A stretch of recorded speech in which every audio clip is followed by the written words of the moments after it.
would you know what to do if a fire started in your house?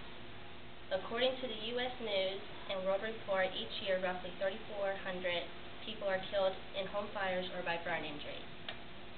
Today I'm going to give you some tips for fire prevention, including how to use a fire extinguisher. Everyone should have at least one fire extinguisher in their home, and it's just as important to have a proper type of fire extinguisher. Knowing how to use that fire extinguisher in an emergency is just as vital. Not only do we need to know how to put out a fire, we need to know fire prevention.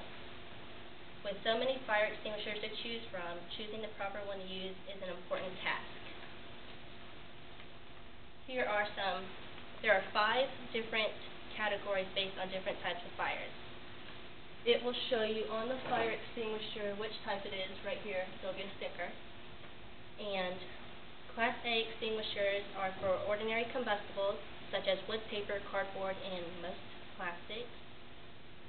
Class B fires involve flammable or combustible liquids, such as gasoline, propane, and grease. Class C fires involve electrical equipment, such as appliances and wires. Make sure to never use water to extinguish a Class C fire, because the risk of electric shock is very great, so you will harm yourself. Class C extinguishers are commonly found in a chemical laboratory for combustible metals, and Class K fire extinguishers are for fires that involve cooking oils and are normally found in restaurants. Now that I have discussed the different types of fire extinguishers and the fires that they're used for, I'm going to show you how to use a fire extinguisher. Knowing how to use a fire extinguisher for an emergency is very important. Just remember the acronym PASS. It will help you remember the steps. The P stands for pull. You're going to pull this red pin out. That's going to make it work. If you don't pull it out, nothing's going to come out. The A stands for aim. You're going to aim it at the base of the fire. If you do it at the top, it's just going to keep coming back up. The first S stands for squeeze. So while you're aiming at the base of the fire, squeeze the extinguisher to release the chemical. And then your second S is going to stand for sweep. So while squeezing and aiming, you're going to sweep back and forth from left to right until the fire is gone. Make sure before you start putting out the fire you have already dialed 911. You want them to come even if you get the fire all the way out, because you don't want it to reignite and you want them to assess the damage. Now that we know how to put out a fire, I'm going to talk about preventing fires from happening. In the article Smoke Alarms on the website Kids Health, it states 60% of all fatal residential fires occur in homes that don't have smoke alarms. Kids Health also adds having a smoke alarm in the house cuts your risk of dying in a fire in half.